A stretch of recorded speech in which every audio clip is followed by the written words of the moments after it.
वचन के अंदर कुछ ऐसी बातें जो छुपी हुई है मैं आपके सामने लाऊंगा और आप उसका चिंतन मनन करोगे। आप थोड़ा देखोगे तो क्या होगा, आपका मन सोचना चालू करेगा, आपका मन खुलना चालू करेगा।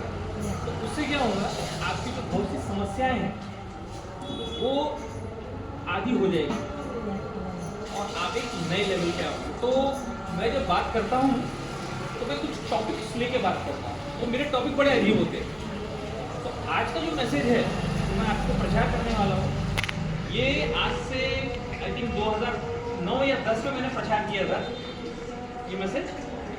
और ये मैसेज जब मैंने चर्च में प्रचार किया था तो लोग हंस रहे थे, कुछ औरतें हंस रही थी, और क्योंकि टॉपिक ही कुछ ऐसा है।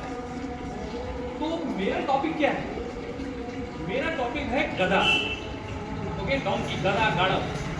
तो ये टॉपिक है मेरा। तो हम देखेंगे गधे के द्वारा परमेश्वर क्या बात कर रहा है और हमारे जीवन में गधा कैसा काम कर रहा है। तो चलिए वचन की ओर चलेंगे। और कोई दो लोग मैं चाहूँगा, क्योंकि दो ही वचन लेंगे, ज़्यादा नहीं। एक व्यक्ति निकाले, एक शमूएल उसका 9वां अध्याय।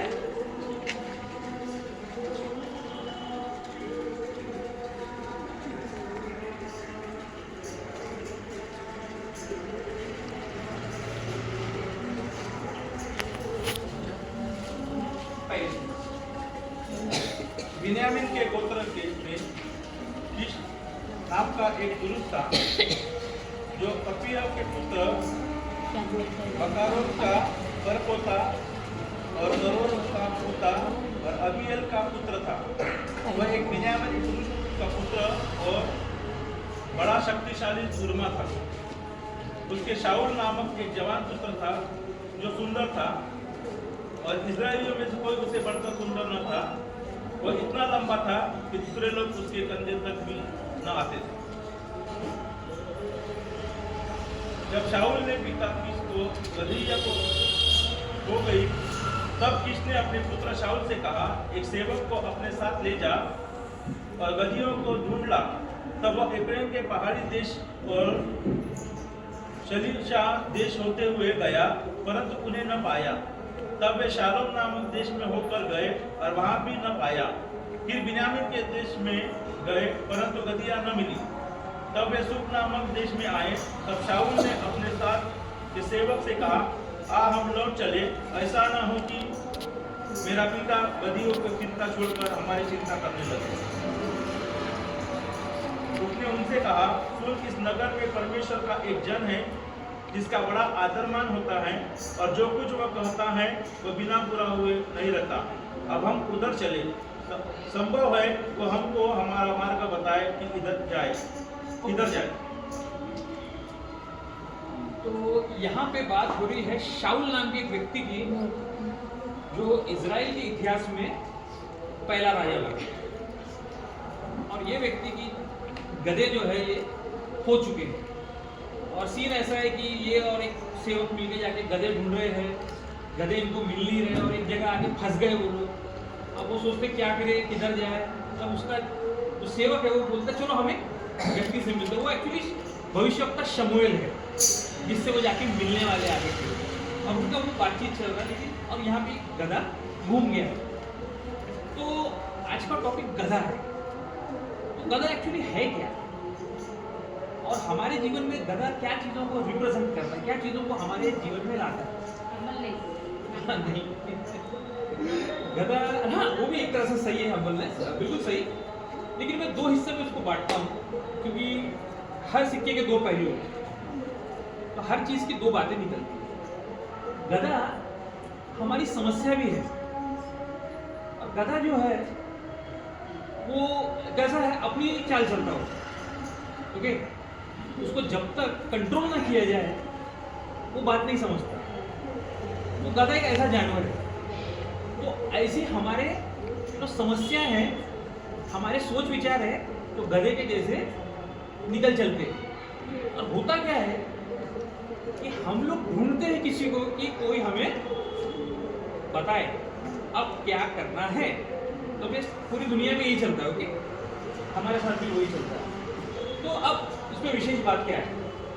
अब विशेष बात यह है कि गधा तो खो गया, अब कहाँ है नहीं मालूम, लेकिन इसमें कुछ कैरेक्टर्स है। एक गधा है यहाँ पे, दूसरा इतिहास में इजराइल के इतिहास में सबसे पहला बनने वाला राजा है, और तीसरा है इसमें उसका सेवक, और चौथा और आखिरी कैरेक्टर जो है इसमें है भविष्य का शमूएल। अभी तक पिक्चर में नहीं आया, बस हम यहीं तक पढ़ रहे हैं।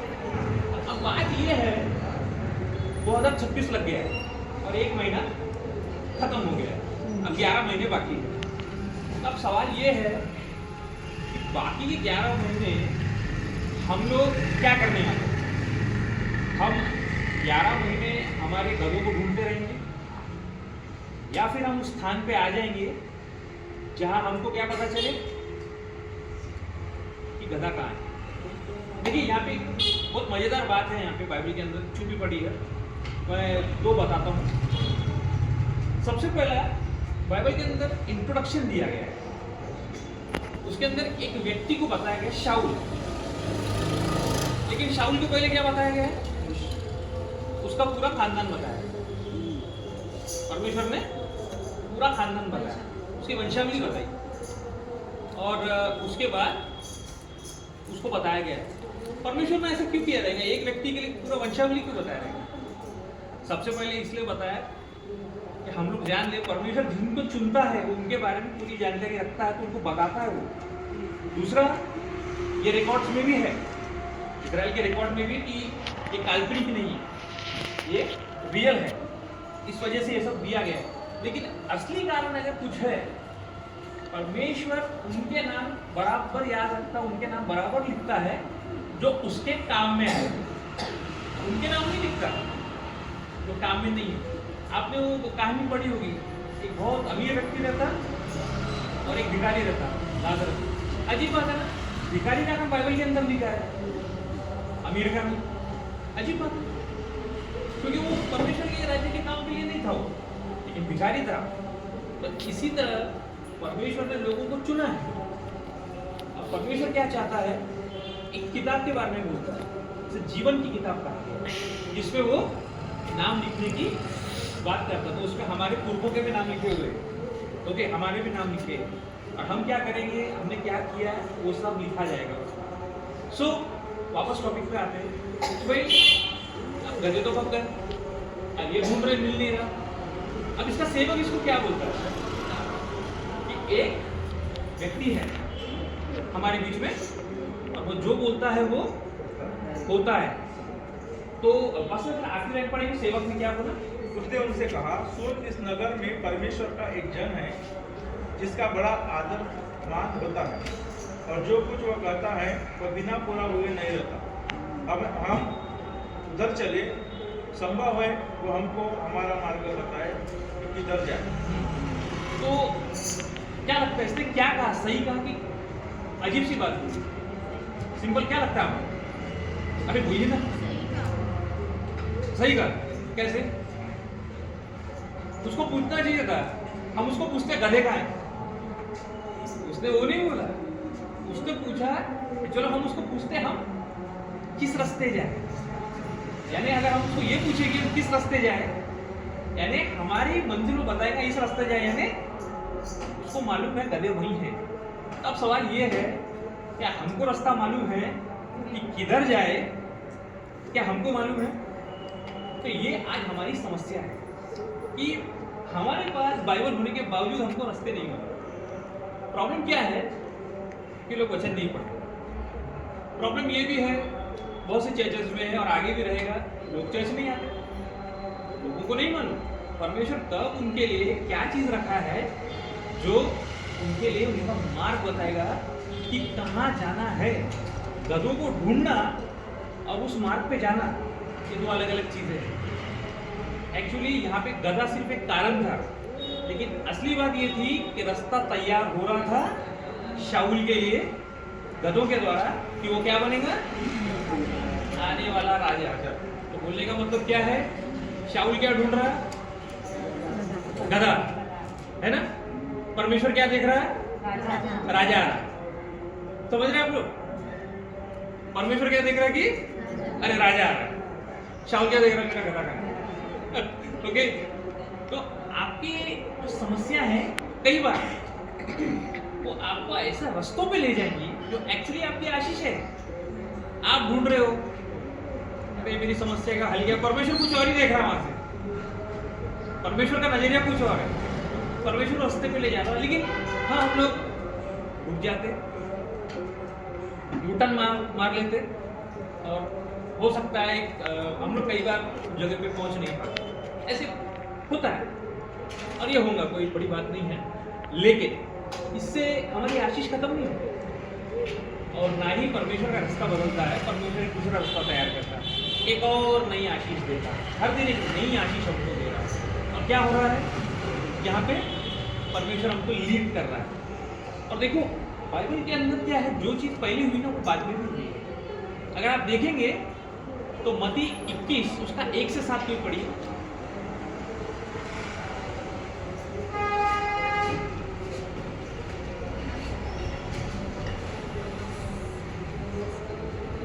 जब वे यरूशलेम के निकट पहुंचे और जैतून पहाड़ पर बेतफगे के पास आए, तो यीशु ने 2 चेलों को एकत्र कर भेजा, सामने के गांव में जाओ, वहाँ पहुंचते ही एक गधी बंधी हुई और उसके साथ बच्चा तुम्हें मिलेगा, उन्हें खोलकर मेरे पास ले आओ। यदि तुम में से कोई कुछ कहे तो कहना कि प्रभु को इसका प्रयोजन है, तब वह तुरंत उन्हें भेज देगा। अब यहाँ देखो, शाऊल गधे ढूंढ रहा है और उसको मालूम नहीं कि वो राजा बनने वाला है। यहाँ पर एक राजा आ गया है और उसको मालूम है कि गधा कहाँ है, और वो क्या कर रहा है, क्या बोल रहा है, गधे को लेकर आओ। और वहां पे उनको 2 चीजें बोला है परमेश्वर, 2 से 3 चीजें बोला है। सबसे पहला क्या करो, गधे को आजाद करो। दूसरा क्या करो, कपड़ा डालो। और तीसरा क्या करना है, लोग पूछेंगे, क्या करेंगे, लोग पूछेंगे कहाँ ले जा रहे, और चलो। सो अब सवाल आपके ऊपर है, आपको गधों को ढूंढना है, ओके, अपने गधे ढूंढते रहना जिंदगी भर, या आपको बोलना मैं गधा बनूंगा ताकि परमेश्वर मुझ पे सबसे पहले मेरे को आजाद करे, दूसरा मुझ पे कपड़ा डाले, और तीसरा सबसे इंपॉर्टेंट बात ये मसीह के जीवन में होना चाहिए, वो है संसार का पूछना क्या कर रहा है। ये सारे चिन्ह हैं आपके लिए। अगर ये चिन्ह आप में नहीं है, यानी कुछ प्रॉब्लम है, ये प्रॉब्लम है।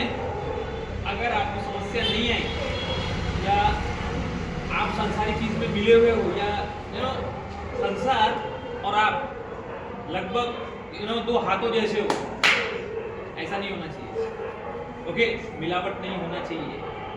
आप लोग में क्या होना चाहिए, लोग सोचना चाहिए, बोलना चाहिए ये कुछ गड़बड़ दिख रहा है, इसका ये कुछ प्रॉब्लम है, कुछ समस्या है, ये बदल रहा है। तो अगर ये सारे चिन्ह आपके साथ हो रहे हैं तो आप बिल्कुल सही समय पे, सही जगह पे, सही काम कर रहे हो। ये 3 चीजें आपके जीवन में बिल्कुल होना चाहिए। सबसे पहले परमेश्वर ने क्या किया, उसको आजाद किया।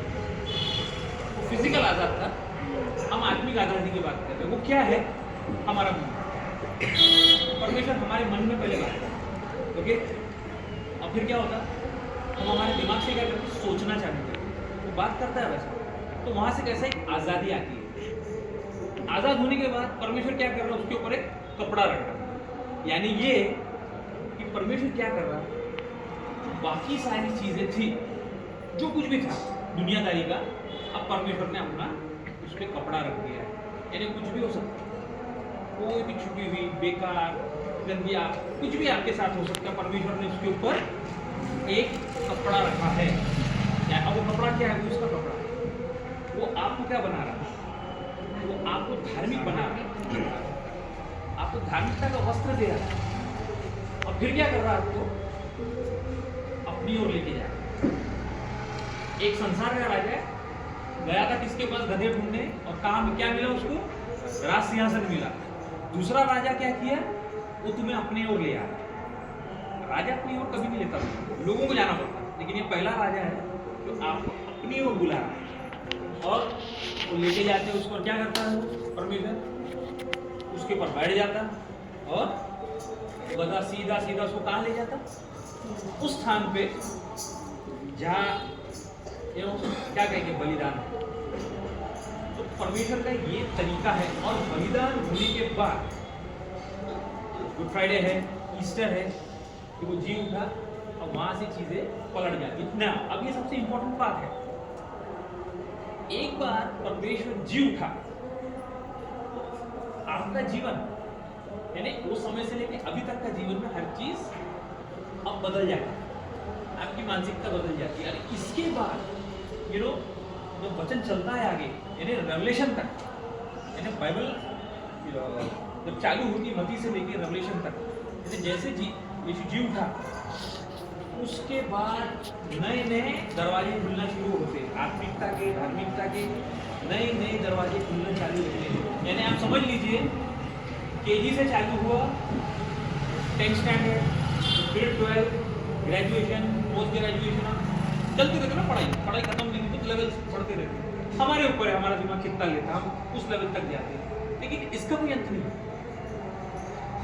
परमेश्वर आपको नए नए आयाम में लेके जाना चाहता है, या आपके ऊपर है आप कहां तक जाना चाहते हो। परमेश्वर के पास कमी नहीं है आपको ले जाने की, क्योंकि देखिए समय हमारे पास कम है, परमेश्वर के पास समय उसके हाथ है, हमारे पास समय कम है। और मैं बता दूं, अभी आप सब जगह सुन ही रहे, चर्च में भी सुना होगा कि अंत का समय बहुत ही करीब है।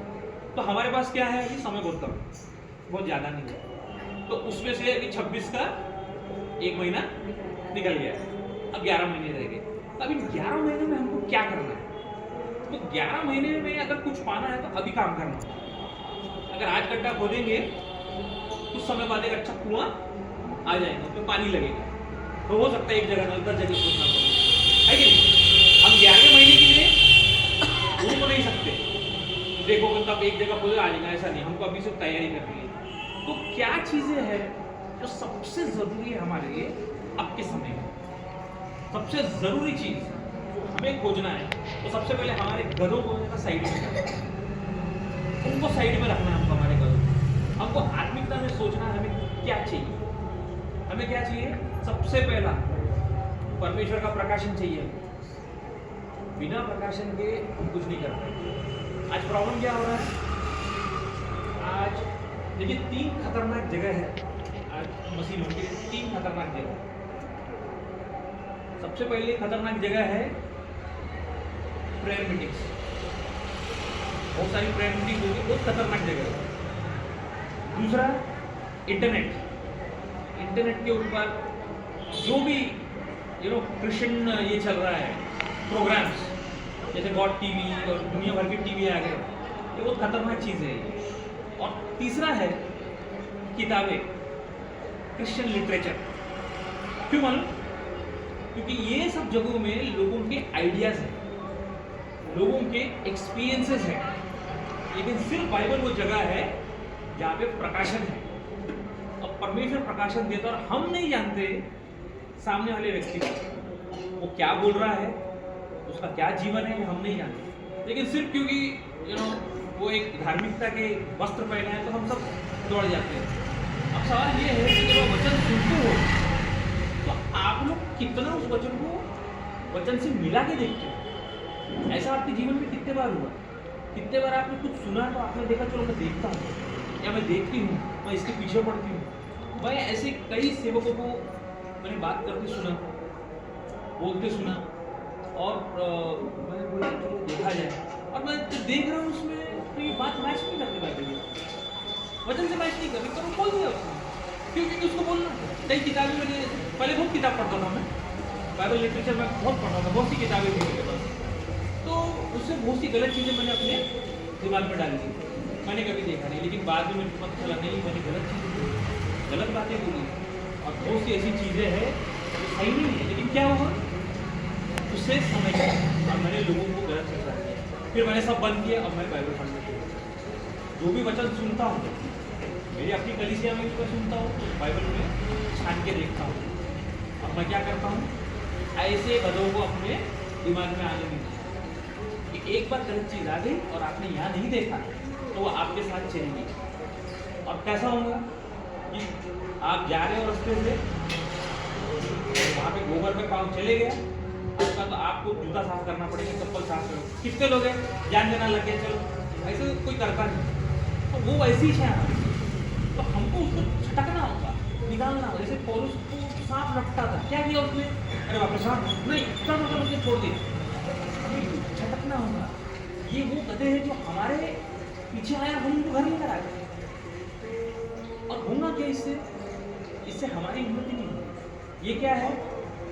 ये एक अच्छा बीज है और उसमें एक बुरा बीज है, दोनों साथ में। और मजे की बात बताता ना,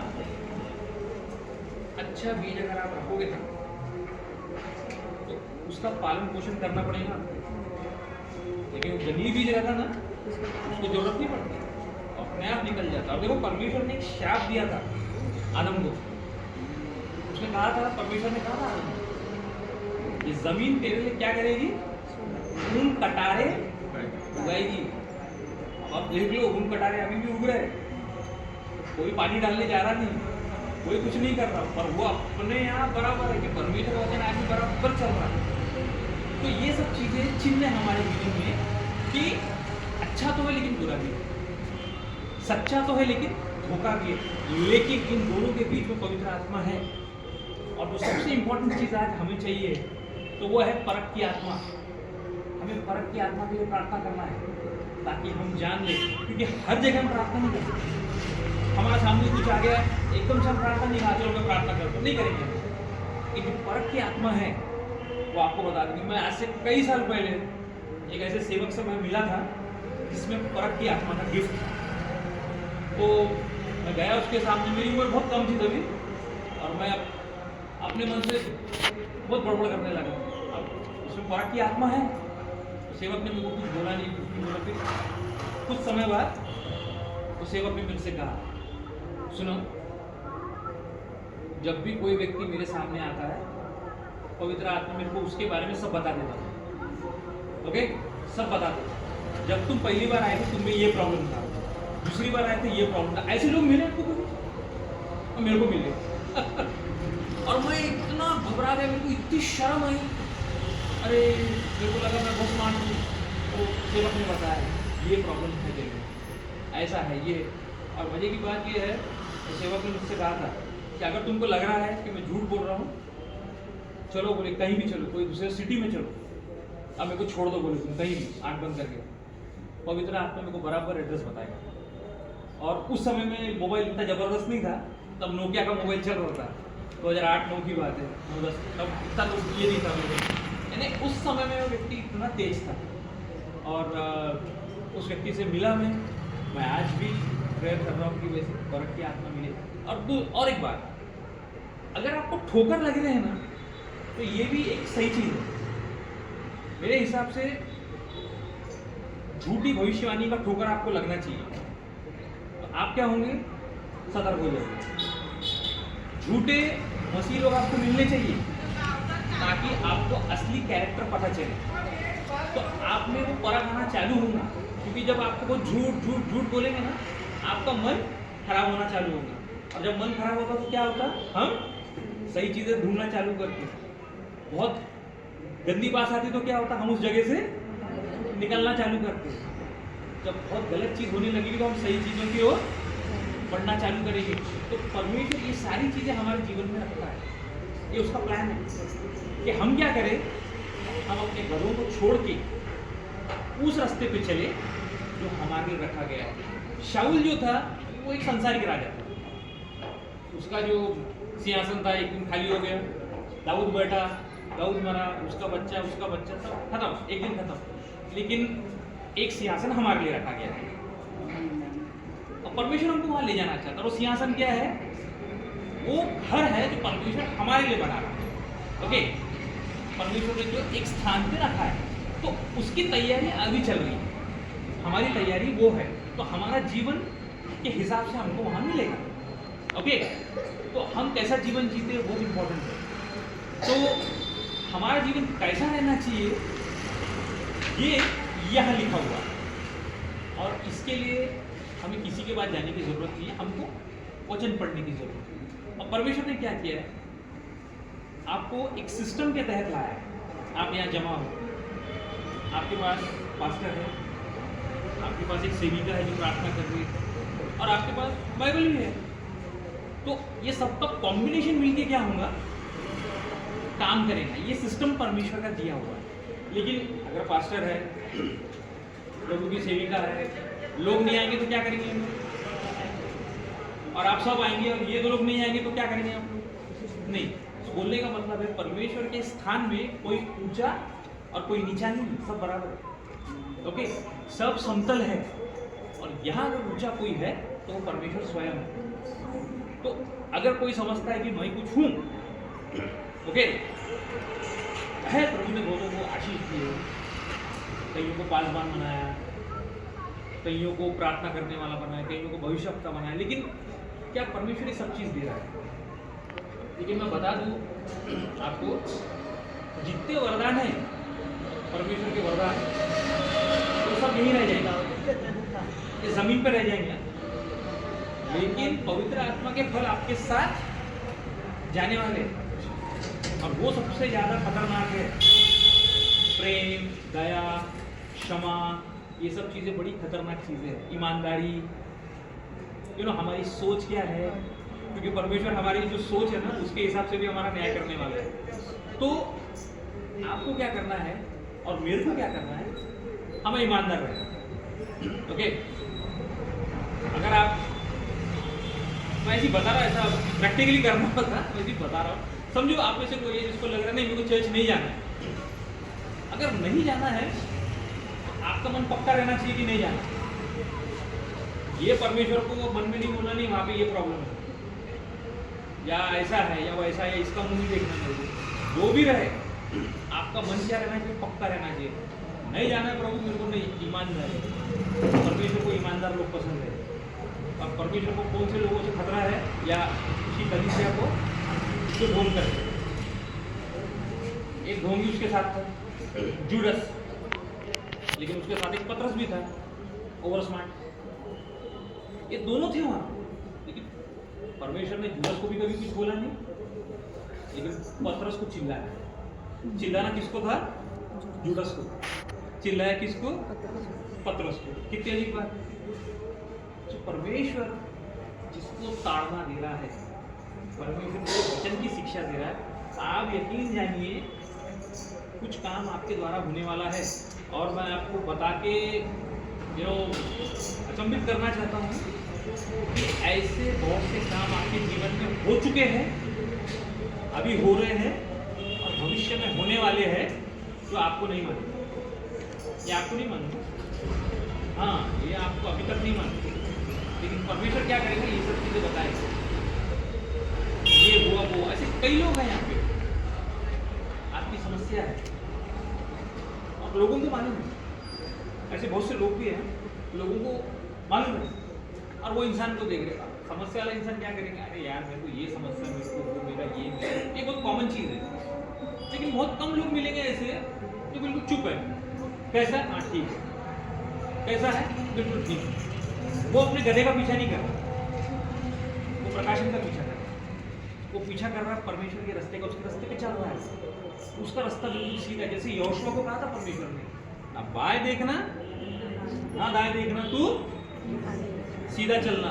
तो हम क्या कर रहे हैं 2026 में? हम कहाँ जा रहे हैं? हम किधर किधर मुड़ रही है, हमारे ऊपर है। और मजे की बात मैं बताना चाहता हूँ, कलीसिया में ऐसा होता है, मैंने किया, मेरे साथ भी हुआ। जब मेरे साथ हुआ तो मेरी भी आंखें खुली। हम क्या करते हैं, बहुत से लोगों का न्याय करते हैं, कभी बोल देते या कभी मन में सोचते, है कि नहीं? कभी बोलते या कभी सोच लेते। सो प्रॉब्लम ये है कि हमको सोचना चाहिए कि मैं कौन हूँ।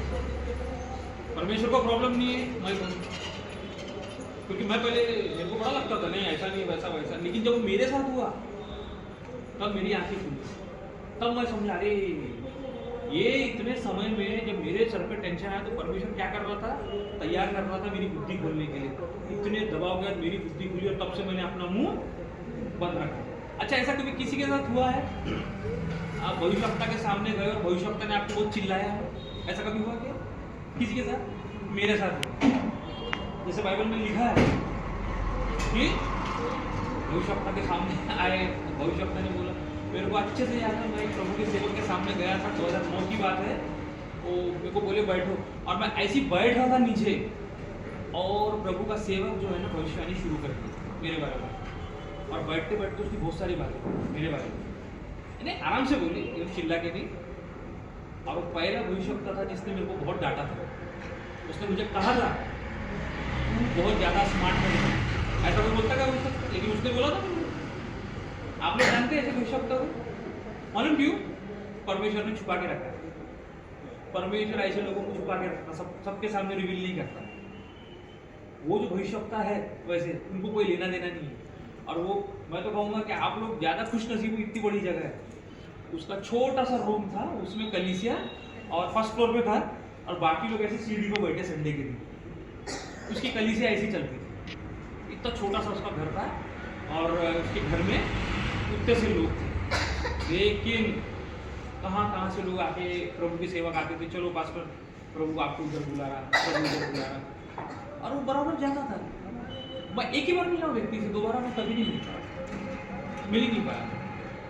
एक बार मिला। तो ऐसे बहुत से लोग हैं, आप लोग को प्रार्थना करना है, अभी से प्रार्थना करना है कि प्रभु अगर ऐसे कोई सेवक है, ऐसे कुछ है जो हमारे लिए ज़रूरी है, तो हमको भेज। हम लोग क्या प्रार्थना कर रहे हैं? सर दुखरा, पीठ दुखरा, पैसा, ये सब प्रार्थना कर रहे हैं हम लोग। असली जो चीज़ है प्रभु देख रहे हैं, इनको जरूरत ही नहीं है। वो भी रुका, पवित्र आत्मा रुका हुआ है, पवित्र आत्मा भी रुका। मैं सोच रहा हूँ इसको भेजता, उसको भेजता, और हम क्या कर रहे हैं? हमारे ख्याल कहीं और। आप लोग को एक ऐसा मिलते हो, आपका हो सकता कोई दिन हो जिसमें आप लोग मिलते हो, तो आपको ये प्रार्थना करनी चाहिए कि लोगों को भेज, हमको जो नहीं मालूम वो बता, प्रकाशन की बातें दे, हमको ट्रेनिंग दे। अभी ये छोटे बच्चे हैं यहाँ पे, परमेश्वर इनको तैयार कर। अब ये बच्चों को अभी आशीष मिल रही है, आगे चल के क्या करेंगे? ये आगे बढ़े, यहाँ बैठ के बुढ़े नहीं होना चाहिए। ऐसा आपको बोलना चाहिए, इनका रिटायरमेंट यहाँ नहीं होना चाहिए। मैंने प्रभु से प्रार्थना की थी, मेरा रिटायरमेंट एक चर्च के अंदर मत करना। मैं एक चर्च में रिटायर नहीं होऊंगा। मैं बहुत सी चर्चेस में गया, बहुत सी जगह गया, और कई बार एक ही बार प्रचार किया, दोबारा मेरे को कभी नहीं मिला। ऐसे कई बार हुआ, मेरे को दोबारा कभी नहीं मिला।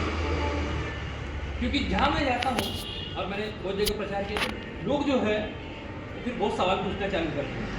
कोई भी चीज़ हो, बाइबल के टॉपिक में बोलना चालू करता हूँ तो क्या लोग सवाल करते हैं, तो पास्टर लोग कह रहे नहीं ये ठीक नहीं। बात ये है कि आपको वचन पढ़ना है, और आपको बाइबल दी गई।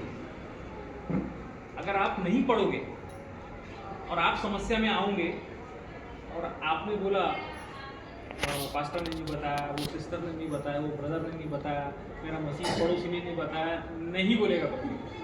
सबसे पहले गलती किसकी है? तेरी। मैंने तेरे को क्या दिया? बाइबल। तूने क्या किया? ये सब चीज़ें बहुत इंपॉर्टेंट है। ये सब चीज़ों का परमेश्वर क्या लेखा लेगा। तो आज से क्या करें आपको सबसे पहले वचन पढ़ने की आदत डालो। दूसरा, कलीसिया में आप बराबर रेगुलर रहो। कलीसिया में आने का एक फ़ायदा ये भी है कि एक आशीष परमेश्वर रखता है लोगों की। ओके, आपके ऊपर आशीष रखी गई, और आपको नहीं मालूम परमेश्वर कब कौन सी आशीष कब देगा, कब आप परमेश्वर आपको क्या देने वाला है आपको नहीं मालूम। तो परमेश्वर ने चुना है, तो आपका काम क्या है? अपने गधों को थोड़ा साइड करके आप कलीसिया में आइए, आप वचन पढ़िए। और आपको क्या करना है? वचन पढ़ के क्या करना है? आपको परमेश्वर को बोलना है, मेरे को प्रभु रेवलेशन दे, मेरे को प्रकाशन दे, मेरे को प्रकाशन दे, मेरे को ये साल 2026 का प्रकाशन दे। कभी सोचा है कि इतने साल गए हमको क्या प्रकाशन मिला? देखो, हमने कभी सोचा ही नहीं। हमने जो प्रकाशन मिला दूसरों से मिला, फिर हमको पर्सनली देना चाहता है। लेकिन हम क्या कर रहे हैं? हम रुके हैं किसी के लिए, पास्टर कुछ बोलेगा, या फिर मैं गॉड टीवी देख लूँगा, या फिर उसका मैसेज सुन लूँगा, है कि नहीं? आजकल ये बहुत हो रहा है। तो ये सब नहीं करना। हमको 2026 का प्रभु को बोलना है ये साल का प्रकाशन क्या है। मैं आप लोगों को एक सवाल पूछना चाहता हूँ। आदम को प्रभु ने बोला ये पेड़ का फल मत खा, लेकिन और बहुत सी बातें बताया। एक चीज थी जो परमेश्वर ने आदम को नहीं बताया, और एक चीज है जो आदम ने परमेश्वर को कभी नहीं बोला। क्या आप लोगों को मालूम है वो क्या है? अरे मालूम है क्या? अरे कोई तो बोलो, आया ना? हाँ, नहीं तो आप लोग ढूंढो। क्या आप लोगों का होमवर्क है? आप ढूंढो, आप प्रार्थना करो, यहां से शुरुआत करो। आप प्रार्थना करो प्रभु से, प्रभु ऐसी क्या चीज थी जो तूने आदम को नहीं बताई, लेकिन बाइबल के अंदर है, लिखा नहीं है, लिखा नहीं है, वो आपको समझना होगा। दूसरा, आदम ने ऐसी क्या चीज थी जो तेरे को नहीं बोली, लेकिन वो भी बाइबल में है, लेकिन लिखा नहीं है, आपको पूछना है। तो मैं आपको एक छोटा सा रेवलेशन देता हूं। बार बार क्या होता है बाइबल में, क्या लिखा है? जिसके कान हो वो सुने, है कि नहीं? और ऐसे लिखा क्यों होगा? कान तो है नहीं कि वो आत्मिक कान का तो बोल रहा, लेकिन फिजिकल बात भी बोल रहा था परमेश्वर। पवित्र आत्मा उस समय में लोगों को और इस समय में हमको एक विशेष चीज के बारे में बोल रही थी, यानी वो चिन्ह दिखा रही थी। वो एक जानवर के बारे में बता रही थी। वो कौन है? सांप। सांप के कान नहीं होते, समझ रहे? वो बोल रहे थे सांप जो है उसके कान नहीं है, तुम्हारे कान है। बोलने का मतलब है वो नहीं बदलेगा, लेकिन तू सुन रहा है, तू बदल जा। परमेश्वर आपको क्या कर रहा है कि मार्गों को लेके चल रहा है, और आपको आज के दिन ये बोल रहा है कि भाई ये गधे ठीक है, मैं इनको हटाऊंगा, जब वो सही जगह नई जगह लेके जाऊंगा, लेकिन उसके लिए क्या है? देखो क्या करना होगा, मेरे पास आना होगा, क्योंकि तेरे लिए एक प्लान है। परमेश्वर आपको एक स्थान पे लेके जाना चाहता है। अब उस स्थान पे ले जाने के लिए वो आपकी तरीके से नहीं जाएगा, क्योंकि आपका रास्ता शॉर्टकट है, वो अपने रास्ते से ले जाएंगे। इसलिए क्या है, आपके जीवन में समस्या आने वाली है। हो सकता है आप अगर बहुत सारा सोच विचार करना चालू करो तो आपको दिमाग से भी हमला कर सकता है। हो सकता है ये कि आपको भटकाने वाली आत्माएं भी आ सकती, क्योंकि आएंगी, बाइबल लिखा है अंतिम दिन में ये सब आने वाला है।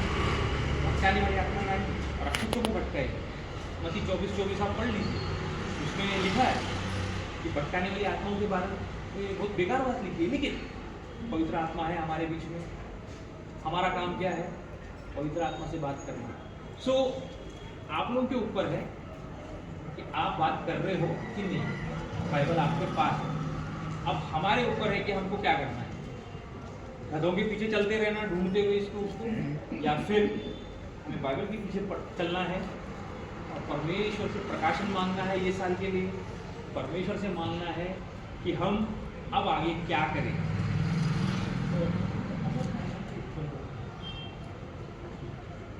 5 मिनट है, मैं जल्दी खत्म कर देता हूँ। सो फाइनल बात मैं ये बोल रहा हूँ आपको कि ऐसी प्रार्थना है, मैं हर चर्चेस में बोलता हूँ, जहाँ भी जाता हूँ, ऐसी कुछ प्रार्थना है हमारी जो ठीक नहीं है। यानी एक मसीह होने के नाते अब हमको इसके ऊपर की प्रार्थना करनी है। और प्रार्थना क्या है? कई बार हम कमी घटी की प्रार्थना करते हैं, खासतौर से चर्चेस में जब दान के लिए प्रार्थना होती है तो एक शब्द मैंने अक्सर सुना है, जिसने नहीं दिया ओके उनको देने लायक। तो अभी प्रॉब्लम क्या है कि वचन क्या कहता है कि मैंने तुमको सब चीज़ दे दी है। ओके, हम क्या कन्फेस कर रहे हैं कि यहाँ प्रॉब्लम है। समझ रहे आप? हमारा कन्फेशन क्या है कि यहाँ प्रॉब्लम है, यहाँ पे कुछ प्रॉब्लम। परमेश्वर ने कोई प्रॉब्लम नहीं रखा, ऐसी कोई चीज़ नहीं जो परमेश्वर ने आधी अधूरी छोड़ दी, जो पूरा किया। हमें क्या बोलना है? धन्यवाद पिता, यहाँ सब कुछ है। ये हमारे विश्वास को दर्शाता है, कंप्लीट फेथ को दर्शाता है कि थैंक यू जीसस, यहाँ सब कुछ है। ये एक नया रास्ते में जा रहे हैं, हम एक लेवल और ऊपर जा रहे हैं, हम एक नए रास्ते में जा रहे हैं। परमेश्वर धन्यवाद। हम क्या देख रहे हैं? नहीं पिता सब ठीक है। हमें क्योंकि ये रोना हर जगह रहेगा, लेकिन आप ऐसा मत बोलो, आप ये बोलो कि नहीं परमेश्वर धन्यवाद, ये आपकी फेथ को दर्शाएगा। और आप नहीं जानते आपका फेथ बहुत सी चीज़ों को लेकर आने वाला है। परमेश्वर बहुत जगह काम इसलिए भी नहीं कर पाता क्योंकि लोग आलसी हैं। वो चाहते तो है बहुत कुछ हो, लेकिन वो कदम नहीं उठाना चाहते। अगर आप कलीसिया के तौर पे कदम उठाओगे, कलीसिया के तौर पे कड़क कदम उठाओगे, आप में डिसिप्लिन आएगा, आप में एक अनुशासन आएगा, आप लोग सीरियस होना चालू होंगे, तो परमेश्वर क्या करेगा, बहुत सी चीज़ें आपके जीवन में लाना चालू करेगा, बहुत से लोगों को लाएगा। और मैं ये बोल के अंत कर रहा हूँ कि परमेश्वर आप लोगों के लिए बहुत कुछ करना चाहता है, ओके। लेकिन परमेश्वर क्या कर रहा है, वो रुका है आपके लिए। आप अपना मुंह नहीं खोल रहे। आप लोगों की प्रार्थना होनी चाहिए, पिता लोगों को भेज, हमको तैयार कर, हमको भेज। लोग जाना तो चाहते लेकिन तैयारी नहीं चाहते। अब जो बाइबल ही नहीं पढ़ रहा उसको बोल रहा मैं जाऊँगा पास्टर बनूंगा, क्या करेगा पास्टर बन के? प्रचारक बन के तू क्या करेगा? तेरे लाइफ में प्रैक्टिकल नहीं है, तेरे लाइफ में वचन ही नहीं है, क्या करेगा? परमेश्वर बात कैसे करेगा? ऐसे ही चलेगा तो नहीं। तो आज से आप सब तैयार हो जाओ, प्रार्थना करो, एकजुट हो जाओ, एक मन हो जाओ, जो भी चीज़ है धन्यवाद, और आप आगे बढ़ो, ये मेरा विश्वास है। यीशु मसीह आप सबको आशीष दे। धन्यवाद। और अगली बार अगर मुझे मौका मिला तो मैं आशीषों के ऊपर बात करूँगा। यीशु मसीह आप सबको आशीष दे। आमीन।